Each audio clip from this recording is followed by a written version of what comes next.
India TV YouTube channel को subscribe करें और बेल आइकन दबाएं। अब बात तालिबान की। अफगानिस्तान में तालिबान के खिलाफ ऑपरेशन तेज हो गए हैं। अब से कुछ ही देर पहले अफगान रक्षा मंत्रालय ने रिपोर्ट दी है कि 2 अलग अलग ऑपरेशंस में 23 तालिबान के आतंकवादी मार गिराए गए हैं। इनमें उसके 3 सीनियर कमांडर भी शामिल हैं। लेकिन इन सब के साथ भारत इस वक्त ऑपरेशन तालिबान को लेकर सुर्खियों में है। ये सर्जिकल स्ट्राइक देखिए, अफगानिस्तान का लगमान प्रांत बम गिरा और 3 तालिबान के आतंकी मारे गए। हेलमंद प्रांत में ये एयर स्ट्राइक देखिए, यहां पर तालिबान की मीटिंग चल रही है, बम गिरा और 14 आतंकी मारे गए। कंधार के पास एक और स्ट्राइक की गई। पिकअप ट्रक के पास मोटरसाइकिल पर तालिबान के आतंकी मौजूद थे, बम गिरा और 26 मारे गए। सूबा तखार के दारुल हुकूमत तालिबान का कंट्रोल हासिल करने के लिए तालिबान ने शहर पर धावा बोल दिया। अफगान फोर्सेज और मुसल्लह शहरियों की मुश्तरका कार्रवाई ने तालिबान का हमला नाकाम बना दिया। सूबाई गवर्नर के मुताबिक झड़पों में 55 तालिबान मारे गए जबकि 90 जख्मी हुए। यह अफगान वायुसेना का सर्जिकल ऑपरेशन है। अफगानिस्तान की फौज बहुत ताकत के साथ तालिबान से लड़ रही है और इस बीच अफगानिस्तान से अभी तक की सबसे बड़ी खबर यह है कि भारत ने वहां हथियार पहुंचाने शुरू कर दिए हैं। ऐसी तमाम फोटो इस वक्त वायरल है। इसमें कंधार एयरपोर्ट पर खड़े भारतीय ट्रांसपोर्ट विमान C-130 की फोटो है। वहां उतारे गए गोला बारूद की तस्वीरें हैं। ये ट्रक पर रखे सामान को देखिए। बताया जा रहा है कि इसमें अफगान सेना के लिए गोलियां और कारतूस भारत से भेजे गए हैं और अफगानिस्तान से आई इस बड़ी खबर ने पाकिस्तान को परेशान कर दिया है। ये बातें हवा में नहीं हैं, ये खबर पाकिस्तान के तमाम मीडिया में छाई हुई है। पाकिस्तान के अखबार लिख रहे हैं कि भारतीय वायुसेना के जहाज अफगानिस्तान में हथियार लेकर आए हैं। कंधार में जो उनका कौंसिल खाना था वहां से उन्होंने अपना सफारती अमला जो है वो वापस बुला लिया है।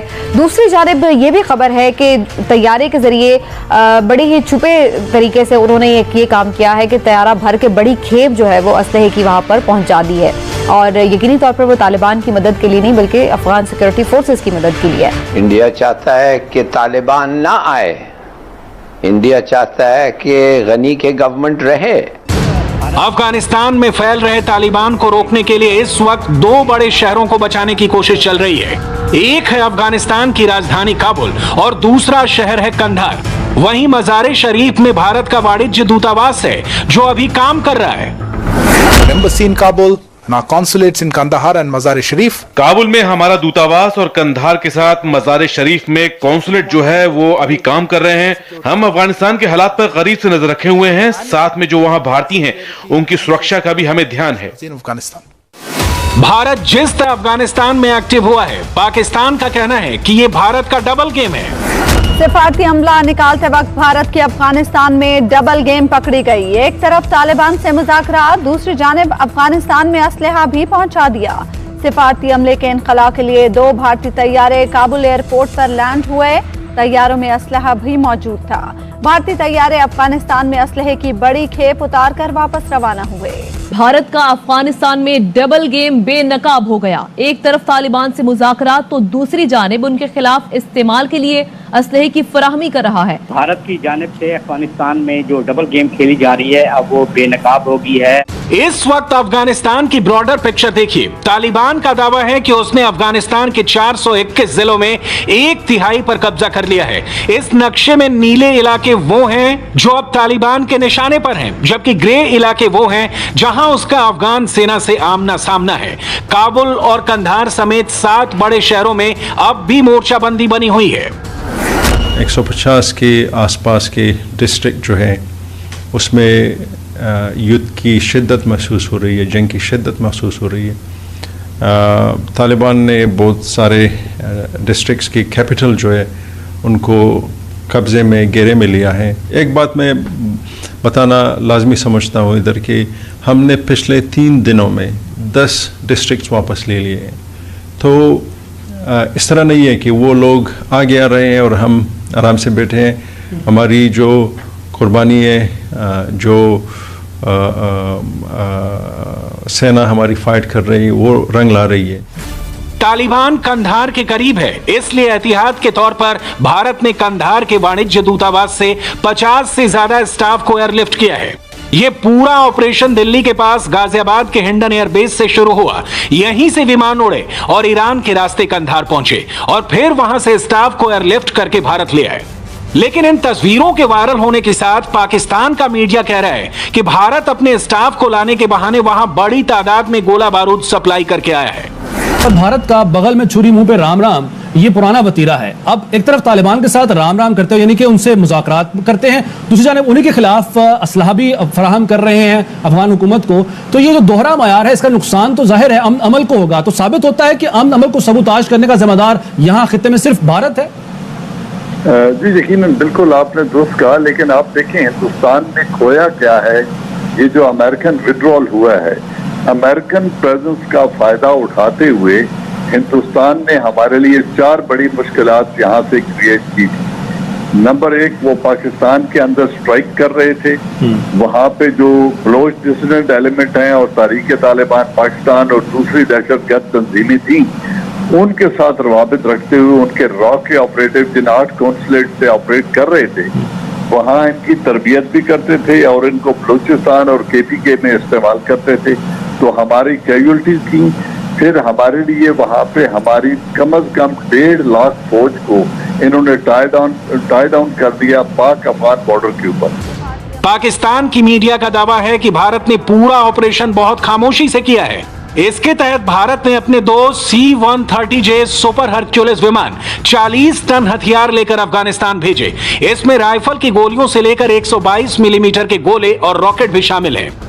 अब ये जो 2 C-130 तैयारे उसने असले से बढ़ के भेजे हैं वहाँ, तो बड़ी खेप वहाँ पे उतारी है। उसकी बुनियादी वजह ये है कि अब वो कहते हैं ना कि जब बिल्कुल मायूसी हो गई है, उसे नजर आ गया तालिबान ने उसे लिफ्ट नहीं कराई। इंडिया चाहता ये था कि तालिबान उन्हें लिफ्ट करा दे और उसका वहाँ पे रोल बन जाए। लेकिन सिर्फ मैं या इलाली साहब नहीं ये कह रहे, फाइनेंशियल टाइम्स की जो स्टोरी है, फाइनेंशियल टाइम्स ने ये लिखा है कि इंडिया इस वक्त एक ऐसा मुल्क है जिसकी अफगानिस्तान में सबसे कमजोर पोजीशन है। ठीक, यानी उसका वहाँ कोई रोल अब बन नहीं रहा, नजर नहीं आ रहा। अब इंडिया चाहता ये है कि जितने तालिबान के मुखालिफ ग्रुप हैं उनके साथ अपने जो मामलात हैं मजीद बेहतर करे, ताकि अगर वहाँ कोई ऐसी सूरत हाल बनती है जिसमें कोई बातचीत हो तो शायद उनके जरिए से उसका कोई रोल बन सके। पाकिस्तान की बेचैनी की एक और वजह तालिबान है, जो ISI और इस्लामाबाद में बैठी सरकार से उखड़ा उखड़ा सा नजर आ रहा है। उसे पाकिस्तान पर पहले जैसा यकीन नहीं रह गया है। हम किसी हुकूमत को हम नहीं कहते कि आप ऐसा हुकूमत हम मानते हैं या नहीं मानते हैं। ये तो हमारी हक है कि अफगानिस्तान के अवाम जो भी चाहते हैं और इसलिए मुज़ाकरात हो रही है तो वो इम्पोज न करे। रिलेशन पाकिस्तान से हमारे चाहते हैं कि बरादराना ताल्लुकात हो, एक नेबरिंग कंट्री है, वो मशवरा वो हेल्प कर सकते हैं। लेकिन जो भी इम्पोज करे, कोई भी जो भी हो, या कोई हमें डिक्टेशन दे दे, ये हमारी उसूलों के खिलाफ है। तालिबान इस वक्त अफगानिस्तान में बहुत तेजी से बढ़ रहा है। ये उस वक्त की तस्वीरें हैं जब बदगीज प्रांत के शहर कलाए 9 में तालिबान के आतंकी मोटरसाइकिल से दाखिल हो रहे हैं। कुछ देर बाद शहर में कर्फ्यू जैसे हालात हो गए और लड़ाई होने लगी। यहां मौजूद अफगान सेना ने डट कर सामना किया। हम शहर में हैं और यहाँ अफगानिस्तान के दुश्मन ये गंदे तालिबान कब्जा करना चाहते थे, लोगों को मारना चाहते थे। उन्होंने गलती कर दी, हमसे मुंह की खाई है। हमने 80 तालिबान मार गिराए हैं। क्रॉस फायरिंग में यहां के कुछ लोग घायल भी हुए। अब ऐसी ही हिंसा और गोलीबारी का खतरा पूरे अफगानिस्तान को सता रहा है। तालिबान के इस तरह से सिर उठाने की सबसे बड़ी वजह अमेरिका है, जो रातों रात अपनी फौज लेकर अपने मिलिट्री अड्डे खाली कर रहा है। 20 साल बाद अमेरिका ने अफगानिस्तान में अपना सबसे बड़ा अड्डा सरेंडर किया है। जो बगराम मिलिट्री बेस कभी तालिबान के खिलाफ ऑपरेशन का हेडक्वार्टर था, वहां अब तालिबान लौट रहा है। बगराम एयरबेस अभी तक अफगानिस्तान में सबसे सीक्रेट, सबसे पावरफुल, सबसे ज्यादा मिलिट्री ऑपरेशन को अंजाम देने वाला मिलिट्री अड्डा रहा है। वो पूरी तरह से खाली हो गया है। यहां अमेरिका ने रातों रात अपना सामान समेट कर एयरबेस खाली कर दिया है। अप्रैल के बाद जब से अमेरिकियों ने ऐलान किया है कि उनकी सेना अफ़गानिस्तान से बाहर निकल जाएगी तो उसके बाद सिक्योरिटी हालात में ख़राबी आई है। हालात ख़राब है, हमारी फोर्सेस फाइट बैक कर रही है, हमारी सेना कुर्बानी दे रही है, लेकिन इतने भी बुरे नहीं है जितना मीडिया उसको बिलखुसूस वेस्टर्न मीडिया उसको कवरेज दे रहा है।